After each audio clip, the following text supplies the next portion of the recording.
Hi everyone, my name is Aspen, also known as Made in the Moment on the internet. I have been gone for a bit. I haven't been posting very consistently online. I used to post a lot, haven't been posting much, and I've been getting a lot of questions. I like being nosy. I like watching these kinds of videos when other people do them, and so I thought it'd be really fun to just ask people what questions they have for me, get into them, and talk about some of the things that have been going on. Because if you have been following along for a while, or if you used to watch me and then you've just recently come across my content again, there's been a lot going on. I've been wanting to make a video like this for almost a year now. Actually, last October, I put out a story post call for questions and planned on doing a Q&A video then. But for reasons that I will get into later on in this video, I wasn't able to go through those questions and make that. So I just put out a new one a couple days ago, got a ton of questions, a lot of similar questions, in the same vein. So I have made a few different categories of, questions that I'm going to go through. First, I'm going to talk about crafting. Then I'm going to talk about my gender. I'm going to talk a little bit about singing and being a classical singer. Then I'm going to talk about my concussion, my injury recovery, a little bit about that. After that, I'm going to talk a little bit about work and what I'm doing and stuff like that. And then the final section is just going to be miscellaneous questions that didn't really fit into any of those categories, but I thought were interesting and I wanted to talk about. Before I really get into anything too much, I do want to give a quick plug for my Patreon podcast.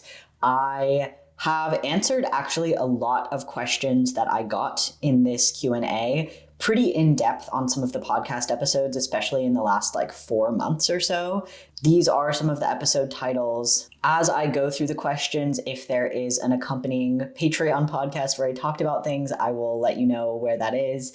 And you can watch more. I will, of course, be sharing my thoughts on all of the questions that I asked today. I'm not just going to say a question and then be like, go watch my Patreon. But again, if you want to know more, I have been putting a lot of effort into the Patreon podcast recently. That's been my main focus since starting to come back to work post-injury. And yeah, it's been really fun to engage with people on there and I want more people to see it. So if you're interested, if you have a few extra bucks to spare, then that's there for you. I also answer patron questions every month. So if you're watching this and another burning question comes to you and you're like, oh man, I really wish that they had answered something about this, then you can go on my Patreon and ask me questions there and I will answer them on the podcast for the next month. Thank you. If you are a patron already, I really appreciate all of your support. All right, so after all that, let's get into it. The first category is crafting. So the first question I'm going to answer is one that I got quite a lot in a few different iterations. Are you working on any new patterns?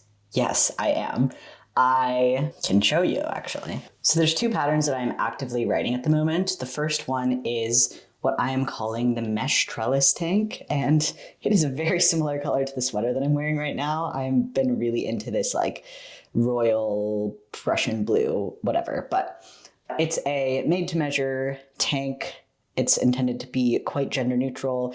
It's made in one piece that goes all the way around your body. So it's very adjustable for different chest situations. You can make it pretty tight. You can make it a little bit looser. You can make the straps thicker. You can make them thinner. You can do a lot with this. And I like how it's mesh. This was intended to be more of a summer pattern, but I didn't quite get it all together in time for the end of the summer. But yeah, really love how this is turning out. So that's one pattern that I'm working on. The next pattern I'm working on is new in the sense that I haven't put it out yet, but it's old in the sense that this is a pattern that I have been promising people for years now, and I kind of got a little stuck. But this is a mesh button-up. The first sample I made was too big. The second sample I made was too small and the sleeves were weird. The third sample I made, I stopped halfway through and put it down for a year, and I picked it back up, did all of the things that I wanted to, and it has turned out pretty much perfect. This is exactly what I was envisioning when I first made the mesh button up. The shape is perfect. The sleeves, I really cracked it on this one. I did some short rows on them so they fit really nicely. Figured out how to decrease the mesh stitch, figured out the collar and the button band and blah, blah, blah, blah, blah. I am working on writing a pattern for this, but I have learned my lesson. I'm not going to promise anything at any point. You will get a pattern for this when you get a pattern for this. And I do want to have testers for this one because it's a little bit more complicated than the tank top design. So I'm hoping to do a pretty long test over the fall and winter and then looking at release in like early spring. But again, literally no promises ever from me. So yeah, really in my mesh era, I have a couple other things I'm working on that are more like fall and wintry designs. I have a granny square zip up hoodie design that I made a couple years ago and was thinking about writing a pattern for, and just finished all of the granny squares for. Need to figure out how to put them all together and write the instructions for that, but that might be a pattern that comes out at some point. I also want to do an updated version of the anything raglan tutorial that I put out a couple years ago, because I've learned a lot since making that, and I think that the things that I've learned could make the pattern a lot better, and I would like to do that at some point, but don't know when. So yeah, I'm working on a lot. Watch this space, watch Instagram for announcements about tester calls and things like that. And yeah, the next question is, did you actually finish all your whips in your last video, or did you hide a few and then a laughing face? I actually did finish pretty much all of my whips, with the exception of the few whips that I put on hold purposely as like shelve projects. I do think there may be one or two other whips around somewhere, but nothing that was active enough that I could find it to film the video. So I pretty much did actually finish all of my whips, especially everything that's like been actively on my mind that I've been working on. Next question is, favorite bird yet to be integrated into a project? I've been seeing this thing online of people joking about like, oh, birding is like this cool new thing that young people are doing. And I don't know. I didn't realize that was a thing other people were doing, but I did recently just get a pair of binoculars, and I've been looking at birds, and I have been feeling very inspired. There's a lot of birds that I would love to integrate into a project. I think Canadian geese are really beautiful. I think I would love to do something with like woodpeckers, like hairy woodpecker. They have like really fun, like red patterning on their head. And I was reading a book about brain injuries over the winter and learned that the reason that woodpeckers can peck at trees without like getting brain damage is because their tongue wraps around their brain and acts like a seatbelt for it as they're pecking the wood. And so I've been feeling a bit of like a connection to woodpeckers recently because of that. I think mourning doves are so gorgeous. There's a ton around where I live, and they are just like, they're so elegant and beautiful, and you know, they're very similar to pigeons. And so I think that would be a fun kind of like pair to have together in some sort of project. Sort of a long-term project idea that I have is making a bunch of little squares of all of the birds that I see around Western Mass and putting together like a big tapestry or a big quilt or something, but I haven't started that yet. So basically there's a lot of birds that I would love to integrate into projects. Also, being around here, I've just been seeing so much more wildlife, like deer and chipmunks and little snakes and frogs and beavers. Beavers have been a big thing around here, but some of those I feel like wouldn't translate as well to a knitted sweater as like a bird would. But also I have been wanting to make another duck sweater. A duck in a different position, perhaps, a different kind of duck. There's so many different ducks, and I do love that duck sweater that I made, but as I'm feeling with a lot of the projects that I've made in the past, I know so much more now than I did when I made them, and I think that I could make something even cooler now than that piece, which already was pretty cool. So yeah, lots of things that I would love to do. Okay, this question is from my uncle. He said, when are you going to crochet jumpers for the local beavers? I think that I would be more likely to crochet a beaver themed jumper sweater than I would be to try and make something for them. Beavers are so cool to watch. There's a big family of beavers that I watched literally every single day last winter when I was just, the only thing I could really do was go on an hour-long walk every day. There was one time where I got a little bit too close to one because it didn't see me. I was standing on a log. It came like within a few feet of me, and it kind of scared me a little bit. Their teeth are really strong, obviously. They cut down trees with their teeth. They also have little like hands with claws, And they also have these like massive webbed back feet with like toenails kind of. And I just kind of got freaked out that it was going to see me and get scared and like lunge at me, which they don't usually do unless they're like rabid or something. It's very unlikely for a human to be attacked by a beaver. But I have to admit, I did get a little bit scared. They can get big. Like the one that I saw, I would guess weighed 100 pounds, 130 pounds, 150 pounds. I don't know.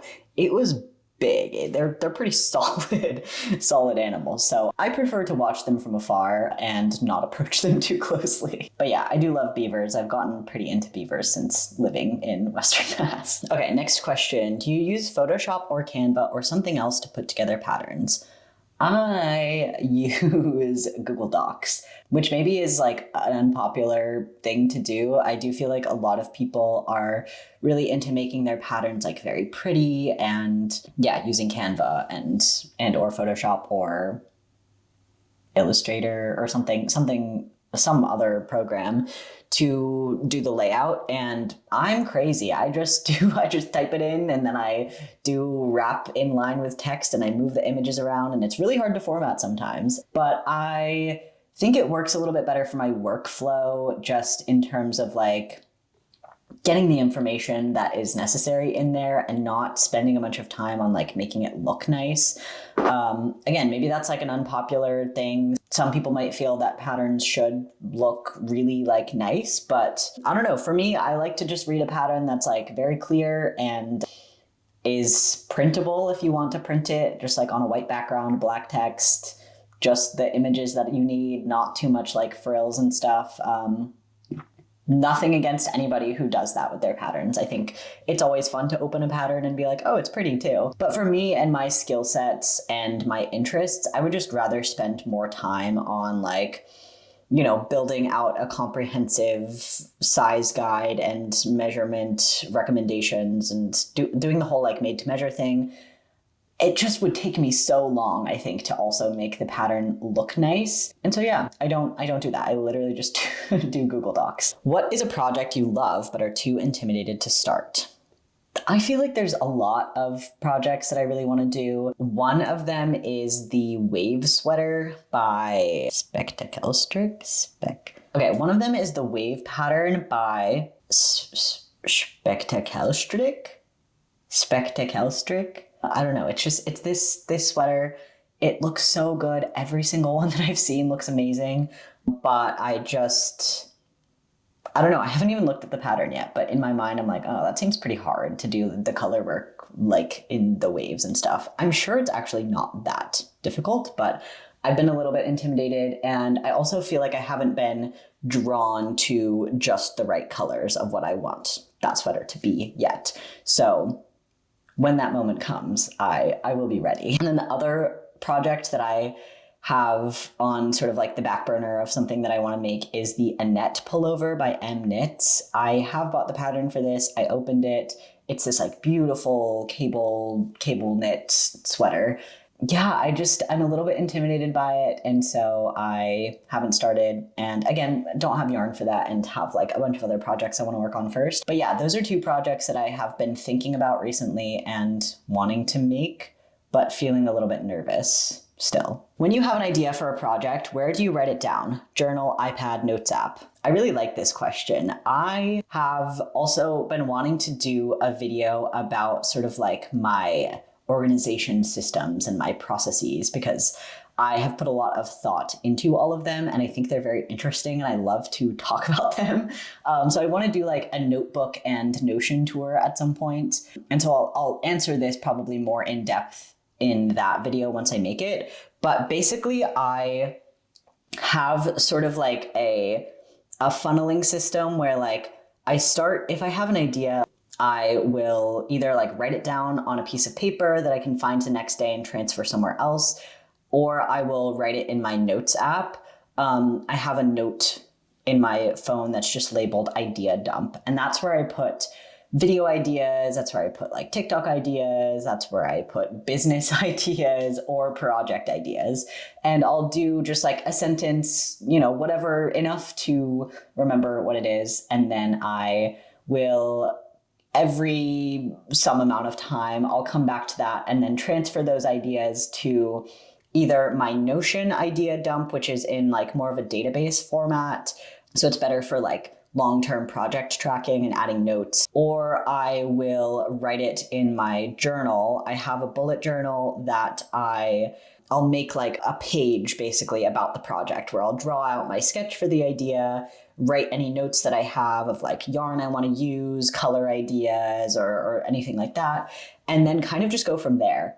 And I much prefer to do any sort of like actual project planning on paper. So I do like having my notebook, but it can be hard to remember where I wrote things down or the pages and stuff like that. So I like also having a digital list and then creating like more space to work on things once I get to them. Recently, in addition to my bullet journal, I've also been using like a college ruled notebook where I do more of my like pattern note taking. So I'll do the like drawing and planning in my bullet journal. And then once I'm actually like working on a sample for the project, I will write down my notes on a page where I have just like a little bit more space to write. So yeah, like I said, I've thought about all of these organization systems because I feel like if I don't get ideas out of my head, they just like swirl around and around and around, and I have a really hard time doing anything else.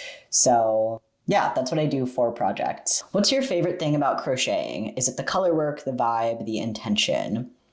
That's a good question. I think it's kind of hard to say just like one thing that I like. One of the things that I like is the meditative, repetitive motion of all of it, where I can just sit and do something with my hands. And recently I haven't even been like watching or listening to anything while I crochet. I just sit and do it, and it feels nice to have that motion, that like familiar motion of like I'm making something with my hands. I love color work, but I also had a really good time recently making these like mesh tops where it's just kind of like the same thing in one color over and over, very, very repetitive. So yeah, that's kind of my answer for that. Do you have any other hobbies beside fiber art? Yes, definitely. I have a lot of hobbies. The issue recently has been finding time to do all of the hobbies that I want to do.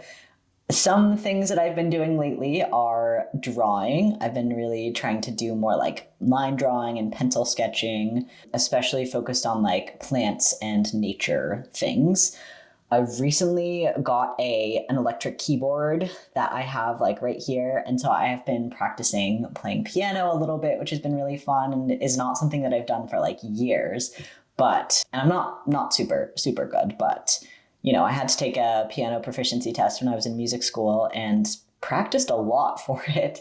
And it's crazy how many things have just like stuck. Like I was trying to do scales earlier and I just like remember all of the fingerings that I learned many years ago at this point and haven't practiced since. I would say recently one of my hobbies has been kind of like collecting furniture for my house, or like furnishing my house has been kind of a hobby. It's been really fun moving into a bigger space and having more options of like things to do with the space.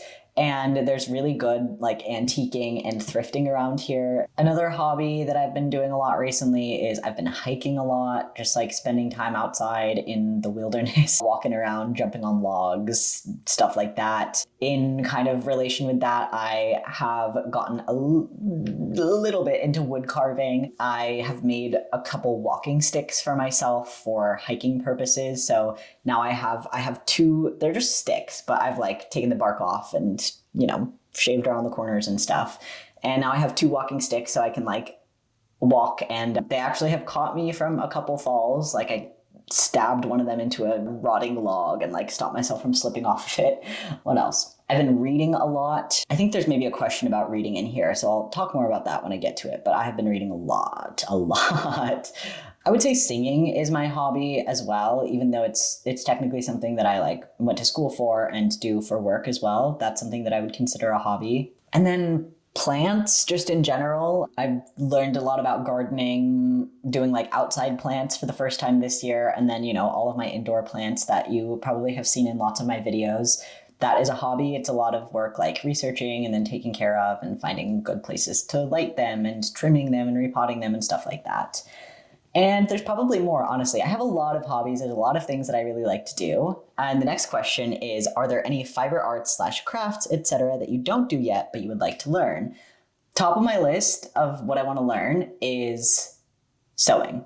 Or I guess more specifically using a sewing machine, because I know how to sew a bit. I've done a bit of hand sewing in my time, and I think I'm a decent hand sewer. I have pretty good awareness of how to do that. I've hemmed a few pants here and there, but I think using a sewing machine, learning how to use one, will just completely expand the things that I can do, and then also learning how to like follow patterns and things like that, because I've only really ever done like mending and hemming. And one time during like 2021, I hand sewed like a little bralette tank top thing, but I literally just like cut out triangles and sewed them together. So yeah, I really want to learn how to make pants, especially as I've been hiking more. I just like want pants that are sturdy with lots of pockets. And I also need pants that fit my short legs because I have pretty short inseam. And especially as I've been like switching into buying more like men's pants, they don't make 28-inch inseams for most men's pants. So every pair of pants I have right now has to be cuffed. And I would love to be able to hem them. I would love to be able to make pants that fit me. And yeah, that's something that I'm really like interested in, and I think would be a really great addition to my wardrobe. And just like my ability to be a little bit more self-sustaining. Of course, there's a lot of really great brands that are making a lot of pants that probably would be cool for me to have, but they're often very expensive, and you often have to buy them online, and then I can't try them on and I don't know if they're gonna fit. So yeah, I want to be able to make my own stuff. Okay, and the last question in this category is, how do you feel about the lack of masculine crochet options for clothing? I actually have quite a few thoughts about this. I think one of the first things is that nothing against the person who asked this, but like, what do you define as a masculine crochet pattern? What makes clothing masculine? What makes clothing feminine? Is it the way it fits? Is it the color? Is it, is there bust shaping or not, or whatever? There definitely are things that can make clothing feel more or less masculine or feminine based on the like societal expectations that we live in currently. At the same time, I feel like there are a lot of modifications that you can make to patterns. I think that my perspective on this might be a little bit different because I'm someone who, from the start of learning how to crochet, pretty much always modified patterns. I almost never make a pattern without making any changes, and it's something that I'm very comfortable doing. Even before I was really like experimenting with my gender through my craft, I was taking my body into account when creating something. So if I noticed that it seemed like the length was going to be too long for my pretty short torso, then I would reduce the length. If the sleeve wasn't fitting how I wanted to, I would just change how the sleeve was. If I didn't like the color work, I would do it slightly differently. While there are a lot more patterns that are like more marketed towards like feminine bodies and presentations, I think that there's still a lot that you can do with a lot of them. I think when it can be tricky is when there are set sizes, and those are based on not like masculine or feminine, but they're very based on cisgender women's bodies. It's something I've been noticing as I am trying to find a formal wear outfit for a wedding that I have next year. I'm looking at the measurement charts and I'm like, oh, my body doesn't fit into either of these genders. The measurements don't work for a cis woman and the measurements don't work for a cis man. That's more where I see a lack of pattern design in there. It's not so much like there's not very many masculine patterns. I see it more as there's not much room for your body not adhering to expected proportions of a either cisgender woman or cisgender man, of which many cisgender women and cisgender men don't fit into those proportions anyway. This is why I personally prefer and gravitate towards made to measure patterns that are done well, because you are given the opportunity to put your own body measurements into the idea of a pattern and then adjust the pattern based on your body, instead of having it feel like you have to make the pattern first and then figure out what the numbers are even talking about and what they're correlating to. And you're just like, cast on 120 stitches. Okay, I don't know if that's going to fit me. I just have to guess. Okay, not guess exactly, because obviously you can do math to check based on your gauge and measurements or whatever,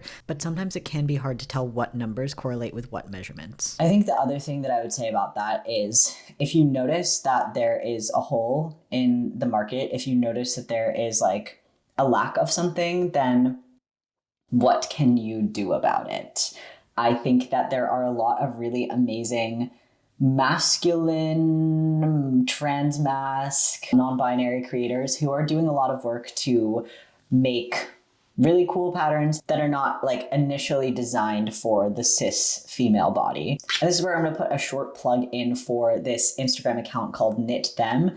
The person behind this account, Texel, is putting together a database of patterns that are kind of created for the non-cis woman body in mind. So, you know, more masculine, more like trans, masc, and non-binary, either designers or with kind of a focus on that as a part of the sizing of the patterns. I think that they're doing really important work with this database. And I think that like this is what has been missing in a lot of ways. So yeah, I guess that's how I feel about all of that. I have complicated feelings, and I don't know, I'm interested to hear what other people think about this. And I don't know, my perception is that there is a lot of really good stuff out there, maybe not quite as much as there is if you are just a cis woman who can open Ravelry and click on any pattern and it's going to work for your body. But again, that's only if you are a cis woman who is probably straight sized and also probably proportional in the exact way that the patterns were designed for. That's the other thing you have to keep in mind with pretty much any pattern, is that like,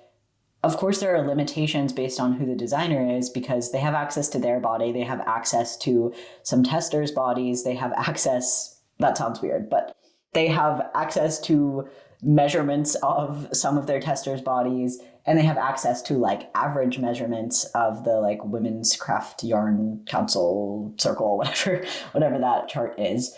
But every body is very different. And I think in that there's like, do we make patterns more inclusive to every type of body?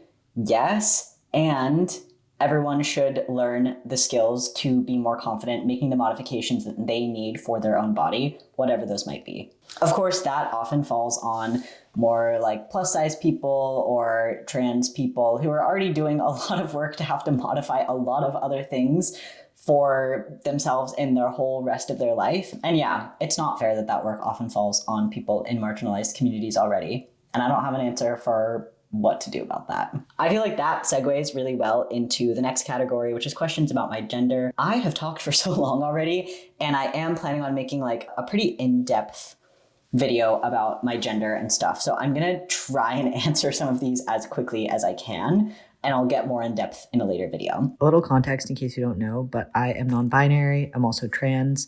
Some people are confused on how that is the case, but basically being trans means I don't identify with the gender I was assigned at birth, and being non-binary means I identify outside of the gender binary. I've been doing hormone replacement therapy for about the past year and a half, which has changed my voice and my body a bit. I'm not going to get into too much of that, but yeah, just thought I would give a little context in case you didn't know.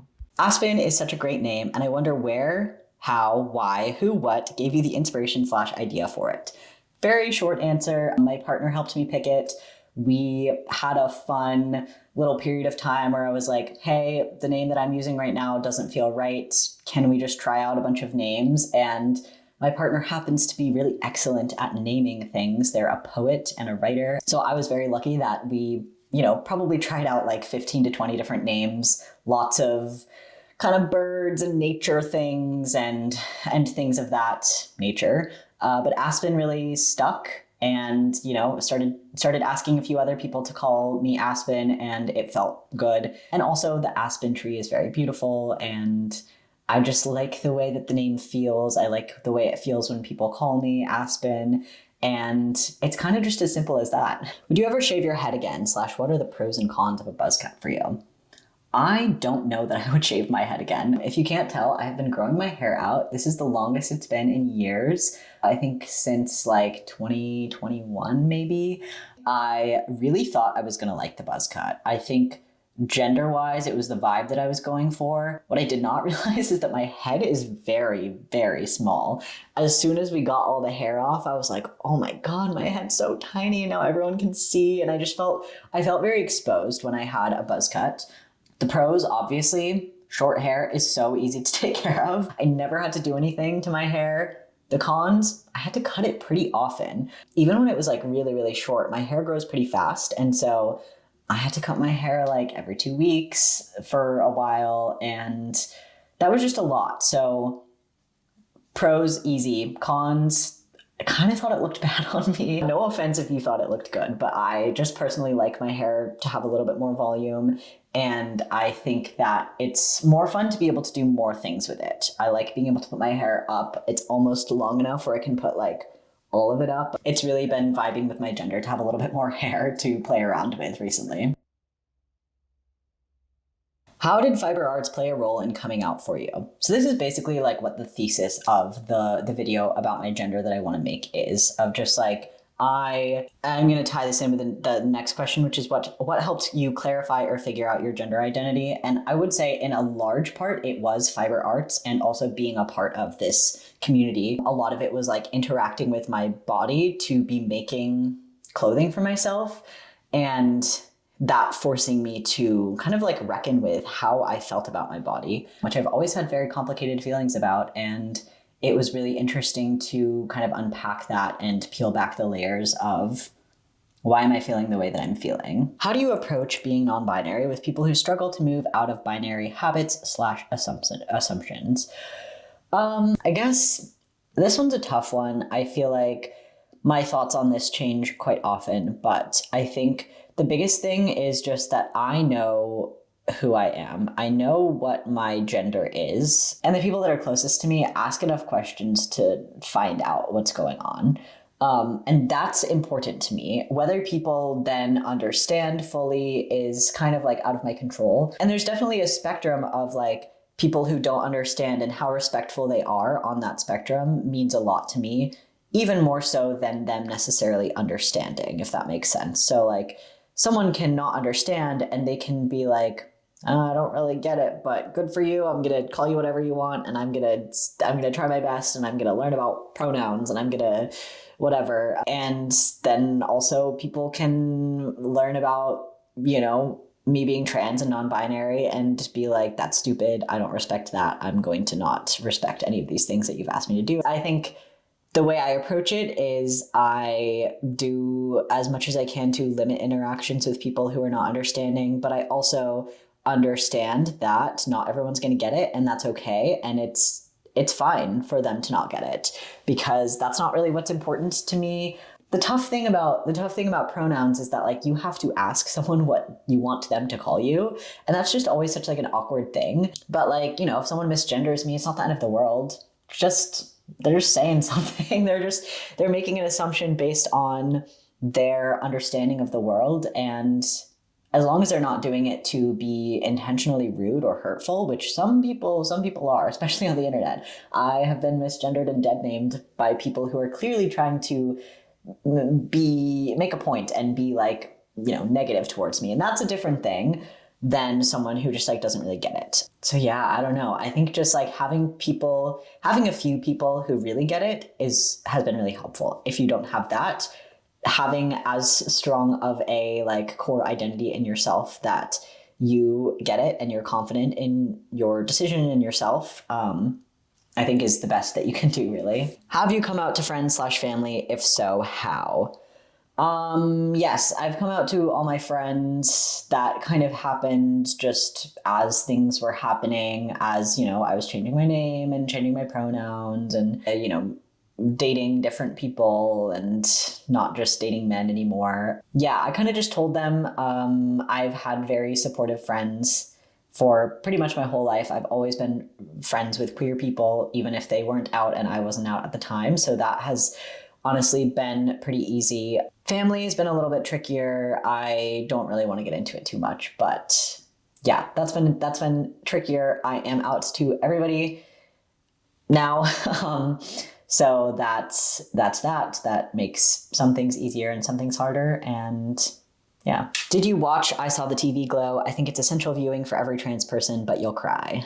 I did watch it. I watched it at a weird time. I watched it on like a random Tuesday morning, and I liked it. I thought it was really good. I feel like it would have hit me a lot harder emotionally if I had watched it before I came out, before I started tea, before I started like really being able to live authentically as myself. I feel like so much of that movie is about the like visceral pain that you feel if you are hiding away and not living as yourself. But yeah, really beautiful movie. I would love to watch it again sometime. I feel like it's a movie that demands multiple watches. How do you feel about the changes that tea is making happen?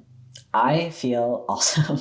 I was pretty unsure of if I wanted to start tea or not last year when I started, and I dragged my feet for a bit on it. I made an appointment and then I canceled it, and then I made another one, and kind of I got to this point where I was like, I'll try it. Nothing's gonna happen in the first like week that is completely irreversible and that I can't go back on. If I hate it, I'll just stop. And that's still true. If I want to stop at any time, I can still stop. And yeah, I really liked it. I've changed my dose quite a few times and think I've really like settled into something that feels good. That's kind of like just a medium dose. I was on low dose for a while and that was too low, and then I was a little bit too high, and now I'm balanced and I'm happy. I'm really happy with like the changes to my body, the fat redistribution. It's easier to like gain muscle working out. I feel ambivalent to the hair stuff. I have like the tiniest, wimpiest little mustache that I have to shave like every 2 weeks. That's barely there, but if I don't shave it, you can see it. And like I have like 5 hairs on my chin. Gotten a lot of leg hair. Some. I have like, you know, my collection of a few chest hairs and stuff like that. And then I feel like the biggest thing has been my voice, which I am super, super happy with. I really like my talking voice being lower. It feels really good to talk in this like lower range. It feels very resonant and comfortable. And then my singing voice has been, which I think is the next category. Yeah, my singing voice has been a whole long journey to figure out, but I'm just like starting to feel really, really excited and happy about how things are going into the singing category. For a little bit of context, I was a classically trained soprano. I spent about 10 years training as a soprano, coloratura, doing operatic repertoire.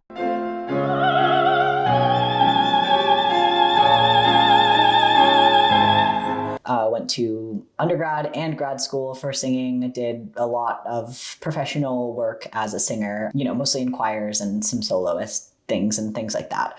But yeah, I do have a Patreon podcast on singing and tea where I go into pretty deep detail about all of this stuff. So if you're interested in more of that, then check that out. But I will answer a few questions about it as well. All right, the first question is, are you still doing music stuff? Fellow music degree having fiber artist here, LOL, hi. Hi, I feel like there are a decent number of people who follow me who also have music degrees and are fiber artists, and I don't know, it's kind of a fun little crossover there. But yes, I am still doing music stuff. I took a while off last year. I sort of scaled back a little bit after I graduated, partly because I was burnt out and didn't really know what to do next with music, partly because the moment stuff was really taking off and I wanted to put a lot more focus on that, and partly because I knew that I was going to be starting to take testosterone and that was going to affect my singing, and I wanted to have the space to make that decision without having to base my income on it. as a singer. But yes, I've been doing music stuff. I am currently in 2 different choirs in Western Mass. I'm working as a vocal coach for one of them.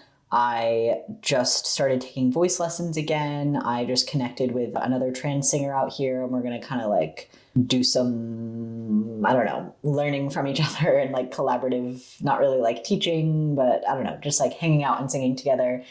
And I would like to get back into voice teaching when I'm ready, which is not quite yet, but I don't know. I will probably make an announcement about it once I do, because I will be looking for students. But I do really love voice teaching now that I have a little bit more command of my own voice from taking a few lessons, and now that I'm getting my piano skills back. Yeah, I'm excited to start to do that. Probably not until next year. But yeah, I actually still am doing music stuff. Next question, how your voice changing had an impact on your singing? Like, do you miss your old voice?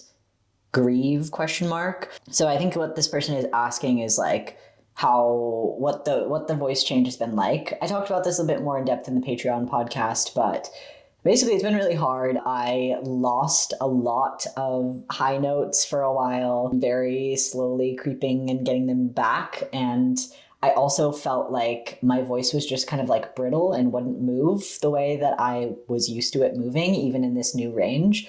So yeah, that's definitely been tough. And I definitely do miss my old voice a lot more than I thought I would. You know, listening to sopranos sing, listening to like soprano solo repertoire, I do definitely feel sad that I can't sing that anymore. I think that I didn't really realize how sad it was going to make me. It was one of those things where like I couldn't grieve it while I was making the decision, because I needed to take testosterone for other reasons, like for my body and for my mind and everything. So I sort of had to not focus on that aspect of it while it was happening, but I definitely do miss it. I wouldn't do anything differently. I am super glad that my voice has changed the way that it has.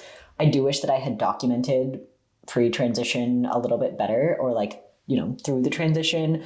I know a lot of people do like, they record stuff so that they can duet their pre and post transition self. And I wish that I had done that, but I didn't do that. That's kind of my big, I don't know, that's a regret that I have. I also didn't do one of those like speaking, hi, I'm Aspen, this is my voice 6 months on T things. I think that would have been really fun to do, but yeah, I didn't do that. Have you been voice training / performing on T? What reactions have you gotten? So I haven't been doing any like speaking voice training stuff, but I have been doing, oh, it just started raining. I have, like I said, I've taken, actually I've only taken one lesson, but it was extremely impactful and has like changed the way that I've used my voice over the past month. And so that's been awesome. I got some really good feedback from the voice teacher for that. And I have also been singing with a choir for the past year. I actually started singing alto with them in the fall. My voice hadn't quite dropped yet. And then by the spring, I was singing tenor with them and having to drop down to bass sometimes because the tenor part was too high. And I'm really, really lucky to have found a space where I was allowed to explore my voice so much like I was. The reactions from this choir, which is primarily people who are in their like 60s and 70s, has been incredible. They have all been so supportive and so kind. They're not great about pronouns, but that's okay. Not everything's about pronouns. Kind of like what I was saying earlier. There's a spectrum of respect, and they are all really excited about my voice change and excited to have me and to sing with me and see how things change. So I've gotten some really good feedback from them. I auditioned for another choir, got good feedback on my voice from the director of that ensemble. And yeah, I'm excited. Probably the craziest thing has been starting to experience tenor privilege, which I'm glad I didn't experience this when I was in college, because I think it would have made me insufferable, and I understand why tenors are insufferable. But everybody's emailing me saying, hey, we need some more tenors and basses. Do you want to sing in our group? And so, yeah, I'm like turning down all these things. And that didn't used to happen to me when I was a soprano. But yeah, I'm excited about it. It's been fun. I'm excited to continue doing more and hopefully doing more like solo stuff eventually as well. As a fellow opera student, how did you get into classical singing? Live your content XX. I got into classical singing actually through the church that I went to growing up. They had a really big music program. I was sponsored for voice lessons. I, was in choirs and stuff growing up. When it was time to choose a major, I decided to be a music major and did opera stuff in college and then opera stuff in grad school.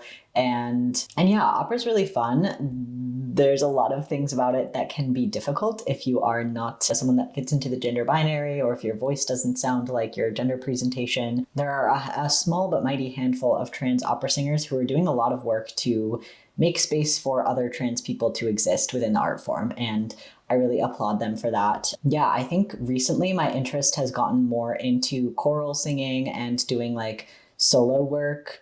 I would love to do recitals. I love doing recitals, but nobody wants to fund recitals anymore. But yeah, I think that's all I have to say about singing. Like I said, if you want to hear more, I have a whole Patreon podcast about it, but I've been talking for a long time. So I'm going to move on to the next category, which is my injury, my concussion. I also have a Patreon podcast about this. This is the first one I made when I came back in May. That's just all about my concussion and recovery. So if you want to hear more, I'm not going to repeat myself on this, but I'll give you the quick breakdown. I got my concussion last August of 2024, while rock climbing, bouldering. So I had no harness or anything. It was at the end of my session, of course. I was tired. I tried to do a route that I had done before several times without problem, but I was just too tired and my legs kind of like cramped, and then I fell, and it was so shocking that I didn't catch myself. And there's a way you're supposed to fall when you're rock climbing, and I didn't do that. And I fell from about 10 feet up ish, pretty much just straight onto my back. My legs were in the air and my arms were like reaching across, grabbing something. So my legs were like pushing onto a hold, and then I was grabbing for another hold, reached up to the hold, missed it, slipped, fell on my back, whiplash, the whole thing. And I think the biggest thing, in addition to that injury being pretty severe, was I moved out of Boston the next week. So I didn't really have the time that I needed to rest and recover. And there's a lot of kind of like weird information out there in the medical community about concussions. A lot of it because of funding from the NFL, because if everyone took concussions seriously, then they wouldn't be able to put their players back out on the field fast enough. So yeah, I didn't know how much I should have rested, didn't rest enough, couldn't go to the doctor because my health insurance wasn't good enough to cover a visit to the doctor, and I was moving and blah, blah, blah, blah, blah. Ended up it felt kind of like an aftershock where I felt fine for about a month, and then I had just like a series of very horrible headaches and was bedridden for several weeks in early October last year, and have just been slowly fighting my way back to being okay again. And yeah, it's been really tough. It's been a lot of fatigue and a lot of head pain. The first 4 or so months, there were like big spots in my head where I could feel the pain. I could feel it kind of like pulsing at all times. And I was prescribed like really heavy strength Advil by my doctor. I was prescribed some anxiety medication to help with my anxiety, because anxiety makes it hard for brain injury to heal. And I also had some other pretty like traumatic and upsetting things happen during this year of attempting to recover that I think have added to the recovery time.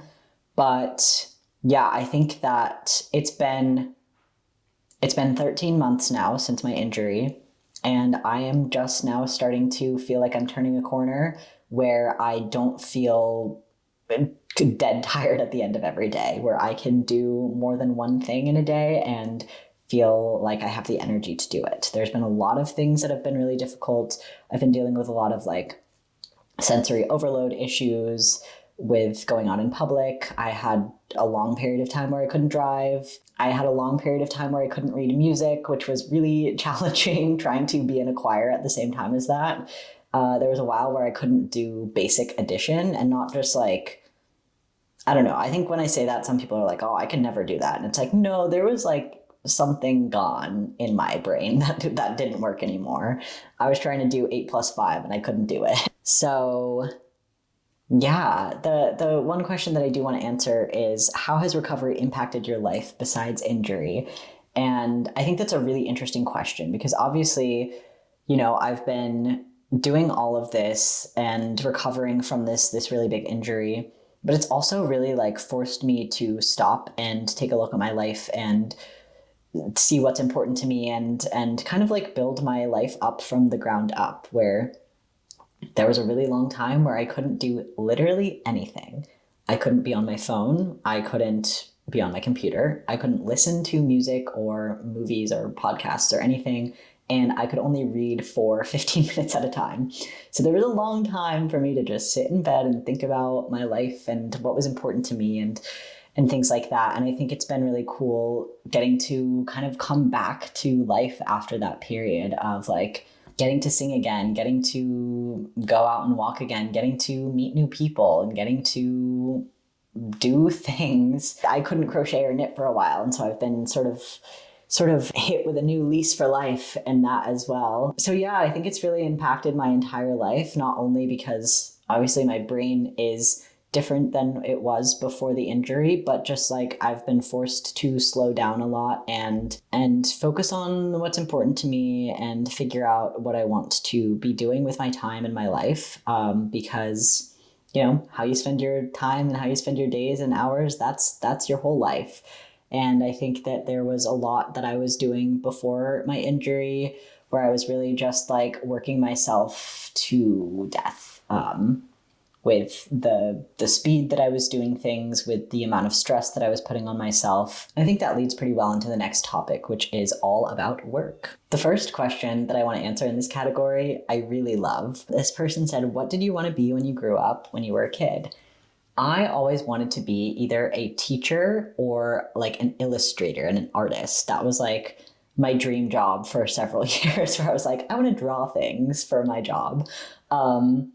And I would say that I kind of am living my dream. I am not an illustrator. I never really I don't know. I haven't been spending the time that I would need to really like refine my art for several years, but it's something that I'm interested in and want to do more of. But in terms of like how I imagined my future life and my day to day when I was a kid, like I couldn't have imagined anything better. I get to teach people music. I get to teach people about crafting and knitting online, and I also get to draw things and make the clothes turn into real things, which is, you know, the only thing that I really could conceptualize at that point was being like a children's storybook illustrator. And so I think that's why I said that as my answer, because there were some like really beautiful children's books that I had growing up that I was like, wow, this is the peak. This would be an amazing thing to do.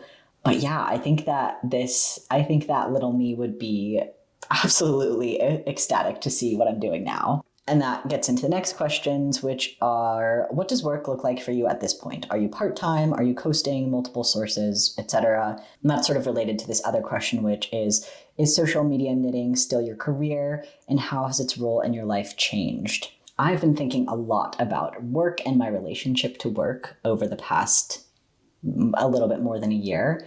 And the short answer is work looks a lot slower for me now than it did before my injury. I would say that I am part-time. There was definitely a point in time where I was like doing maybe 1 or 2 hours a week. And now I would say I'm probably doing, hard to say, but between like 10 and 20. But that is including like every aspect of work. That's including the knitting time and the thinking about ideas time and the recording and the editing and the posting and stuff like that.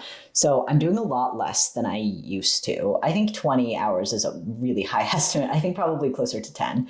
I don't want to get into finances too much, but I feel like I had a few questions of people that were kind of curious about this. And basically, I had a huge emergency fund because my Aspen in the Moment channel took off last year in a way that I never could have predicted. And I made a lot of money in a really short amount of time. And as someone who has never made a lot of money before, I am very frugal and just saved a lot of it. And when I say a lot of money, like it was a lot of money for me, it was just still like a fine salary. But yeah, I saved a lot of that money, and I've been kind of living off of that, as well as my partner's emergency fund. They worked in tech for several years, and yeah, and also even throughout all of this time that I haven't been working, there are a lot of things that are still like have been making me money with the way that kind of everything is set up, where like my ad revenue is still coming in. It's much lower than it was when I was actively posting, but it's still, I don't know, it's still money that comes in every month. And for a lot of this time, I was making more money when I was not posting than I made for the first like year of doing Made in the Moment, which is really interesting and definitely has changed now. I think that the algorithm has decided that after a year of not consistently posting, it's not going to push my videos anymore. And probably, people were rewatching things, and there's only so many times you want to rewatch a video before you move on to something else. So yeah, that's kind of the answer to that. I'm definitely doing stuff, but it's a lot less and it's a lot slower.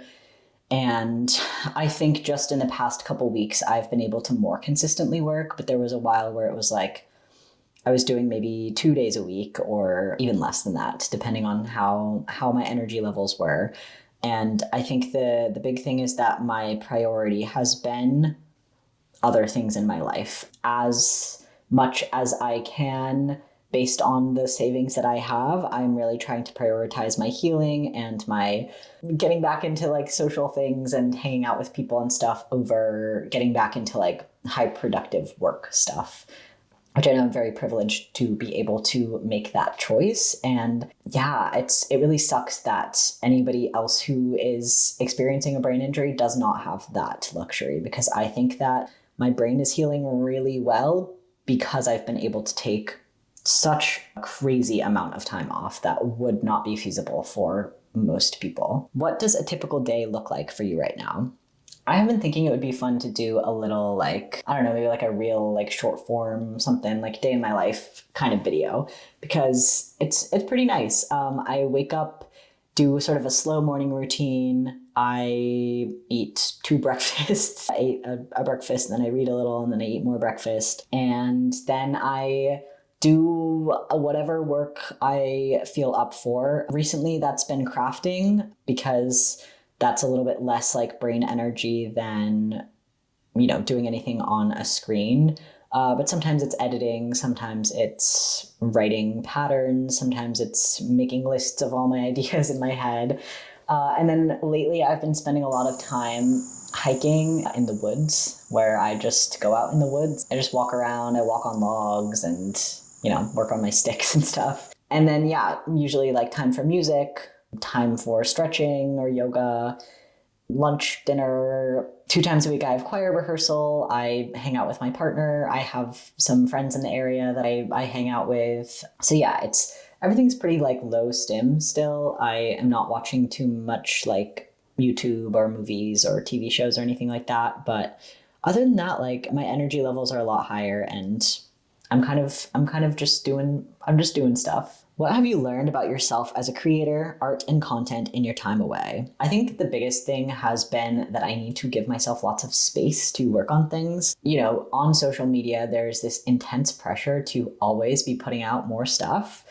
And I have definitely fallen into that trap as well, of just like putting out stuff that I'm not entirely pleased with just because I feel like I'm running out of time. Like, I have to put something out right now because I have to make a video every day. I have to make a TikTok every day, and I just need to make something. So giving myself space to not do that has been really helpful. Giving myself space to not consume content has also been helpful. I think there's definitely like pros and cons for consuming a lot of content versus not.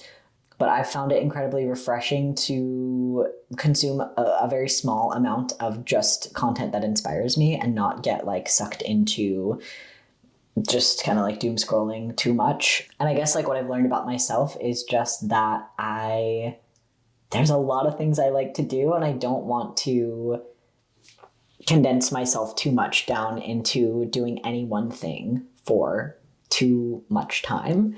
And I think this is kind of the like, I don't know, undiagnosed ADHD in me of like, I gotta work on this thing for a little bit and get really into it. And then I gotta work on this thing for a little bit and get really into it. And the challenge for me is figuring out how to make that my job, which I think is making videos. And I've been spending a lot more time learning about making videos, better and more professional than I did when I was just kind of like trying to put videos out as fast as I could. I've learned more about lighting and more about storytelling through videography and microphones, things like that.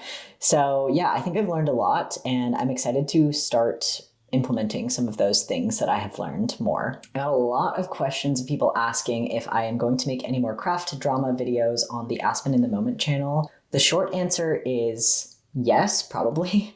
And the longer answer is, I don't know. I think they're definitely going to look different now than they did before. And that's not just because my voice sounds different. I've spent a lot of time reflecting on those videos and what I want to be doing with my time. And as much fun as I had making those, they did become all consuming. Putting out one of those videos every month was an incredibly difficult task. And it's not something that I think that I will be continuing to do in that way. I think that I want to switch to one of two models, one of which is I make one episode every 6 months kind of thing.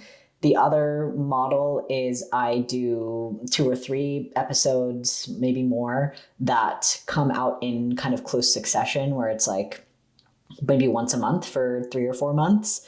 And then I take a long break from working on that project and come back in 6 months with a few more episodes. So thinking of it more like seasons of a TV show than something that I just keep doing every month forever until I can't anymore. And that's mostly just like on my end, like workflow stuff. And then in terms of like the content stuff, I'm going to answer this question, which is, were you surprised by the response to your videos? And in retrospect, would you change anything?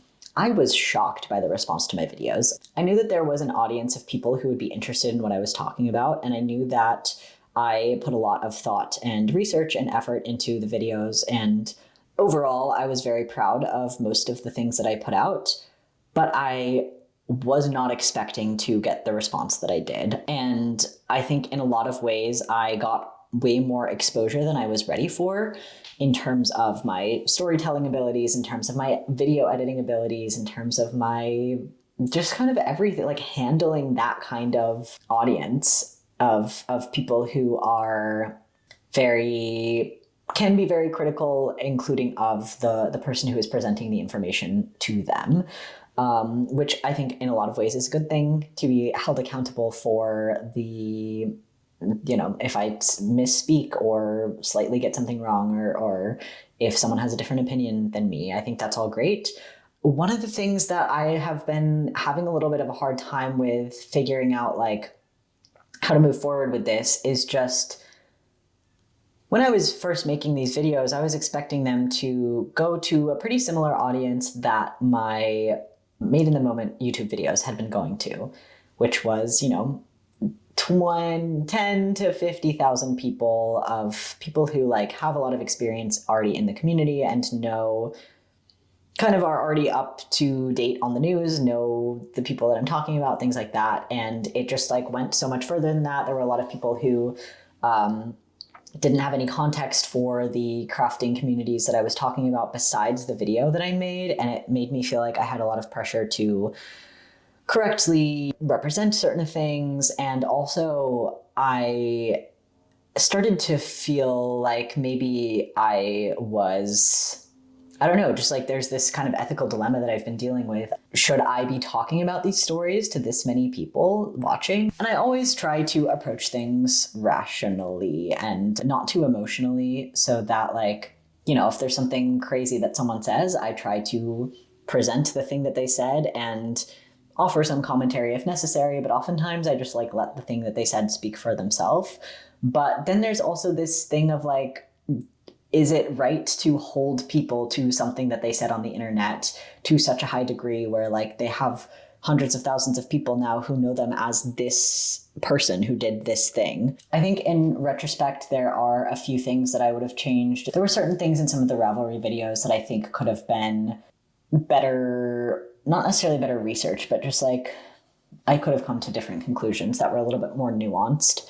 And then the editing in some of them. And at the same time, there were videos that I did put a ton of time and effort into that I felt didn't really have those same ethical issues of punching up at Joanne Fabrics and not even Joanne, but the like venture capitalists who ran Joanne into the ground, or like the Knitting Bros podcast. That one was a really fun one, but it's tough to cover sort of like infighting within the community without it pretty quickly devolving into potentially, business ruining territory.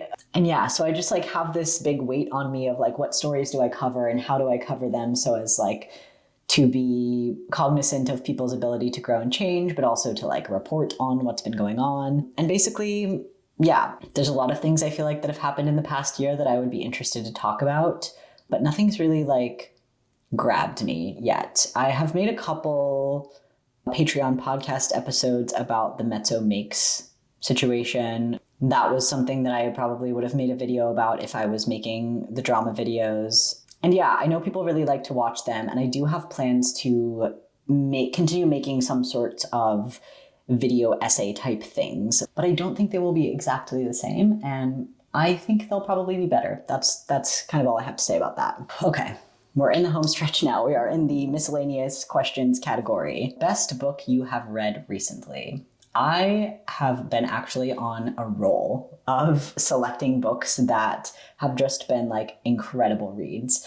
I don't mean to keep directing you back to my Patreon podcast, but I have answered a lot of these questions already. The last episode that I did was kind of all about all of the books that I've been reading recently, and they were all good. So if you want to hear me talk about more of those in depth, then you should go watch that. I read The Vanishing Half by Britt Bennett, which I thought was incredible. I read The Hollow Half by Sarah Aziza, which no relation to The Vanishing Half, which was a memoir of the daughter of a Palestinian refugee who went through eating disorder recovery and talked about a lot of her emotions throughout that process, and also like the generational trauma of being the daughter of a refugee, her relationship with her body, and extremely interesting, very, very intense book, but really, really good. And I'm currently reading Braiding Sweetgrass by Robin Kemmerer, and that's just an incredible book. I've been going through it pretty slowly because it's very dense, but really cool book about plants and like indigenous practices, and the thesis is just like, how can we have reciprocity with the land and a relationship with the land that goes beyond just coming through and cutting all the trees down or taking resources for ourselves, and how can we give back to the land in certain ways, which I think has been really cool to read about.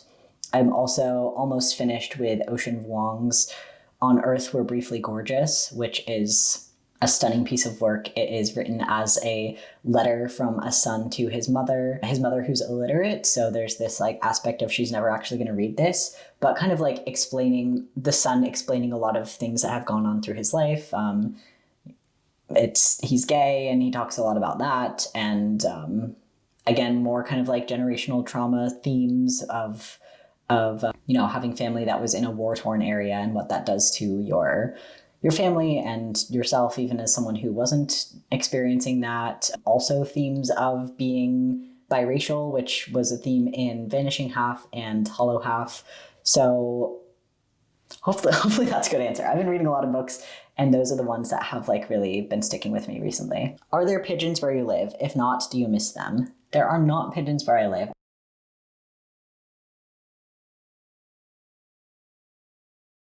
I didn't actually realize that pigeons are city birds, and I do miss them. There are mourning doves, which is like the not city equivalent of pigeons, but I am really excited for, as soon as I'm feeling better enough, I'm going to take a trip to Boston, I'm going to take a trip to New York City, and I'm going to look at all of the pigeons, and I'm going to appreciate them for their beauty, and because I don't get to see them here. This person says, seems like you're out of the city and surrounded by greenery. How has the change been?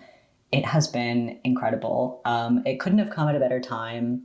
Having to do this concussion recovery in the city, I think, would have been really tough. It's been nice to have access to so much outdoor space. My apartment actually backs up to like a nature conservatory, so I'm looking out the window at, I just watched a squirrel jump from one tree to another.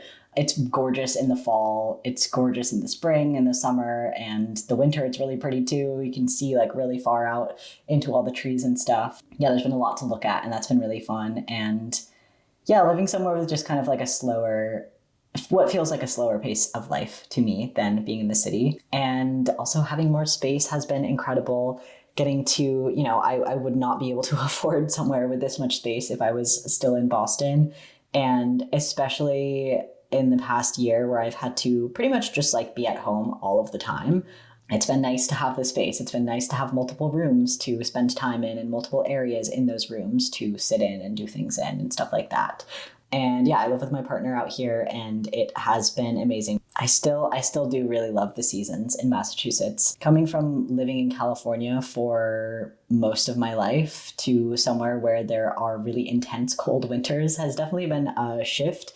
But I find myself really looking forward to the winters now because there's things you can do that are seasonal here, and it's really fun to have that kind of like cyclical nature always moving around. I would love to hear more about your Japanese knotweed adventures.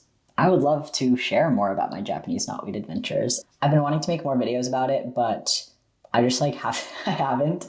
I've mostly just been going out there and like doing stuff, and sometimes it's just so much work to actually like document the things that I'm doing as I'm doing them.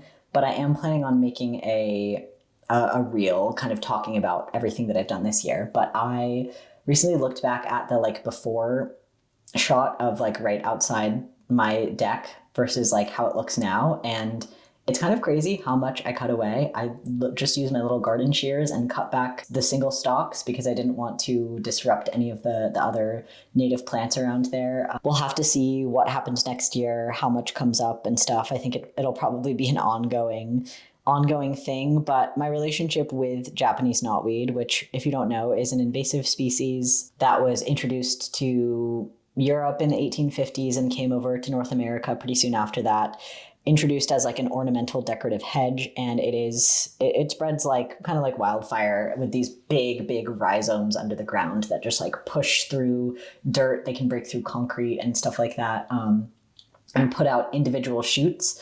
And the only way you can really kill it without digging it all up is injecting it with this chemical called glyphosate in a very short period of time in September, where the plant is taking the energy from the leaves and like sucking it all down into the roots for the winter. That's the best time to inject it with this chemical that kills it. The Japanese knotweed is not on my land. It is on like Mass Audubon Society's land, and I also don't own this place. I rent, so I can't do anything like that. I also don't have, I don't want to pay a bunch of money to have someone take care of it. And so I'm doing what I can to just like cut back areas and find uses for it. And I want to take some of the leaves and use them to dye something, but I haven't found the right thing to dye yet, so I haven't done that. But there's a lot of other uses for it. The roots you can turn into a tincture that can be a cure or like preventative measure for Lyme disease, which is really interesting. And yeah, the more that I have like worked with this big section of Japanese knotweed in, the entrance to the woods, the more I feel like my goal is no longer to eradicate it, but more to control it a little bit and direct it in the ways that I want it to go. Because I think that there's a reason that it's here. I think that it is serving as like a barrier between the grass lawn and the woods in a way that is kind of necessary for the ecosystem. The bees really like the flowers for honey. There's, the knotweed blooms in late August, and oh my God, I keep kicking my water bottle over. The knotweed blooms in late August, and it's a time where there's not a ton of other flowers around, so it's good for them to have those. The birds really like it. I've seen squirrels climbing around in there. I don't know, my relationship with it has changed a lot as I have worked with it over the past season. It's been really fun to get to like work on something, like a project like this, where like no one's paying me for it, no one's asking me to do this, but like all of my neighbors are glad that I'm doing this. My landlord's glad that I'm doing this. The people who own the land would be happy that I'm doing this, probably, if they knew about it. And so, yeah, it just feels good to do. And I'd love to find more things like this that I can do to like help out with ecosystem management and stuff like that. But yeah, and it's also been cool to see the spots where I've like cut it back and maintained that cut back section. There's a big raspberry bush that's growing now in one of the sectors that I'm hoping will produce some raspberries next year if it's big enough. Then there's also a massive stinging nettle plant that just like erupted out of one section. And yeah, I'm hoping to do more next year. I have really like honed my methods a lot as I've gone along. And yeah, I don't know. I'll make some more content about it at some point because it's been like a really big interest of mine. I feel like there's a few more questions, but I can't do anymore. I'm so exhausted. I've been filming for God knows how long.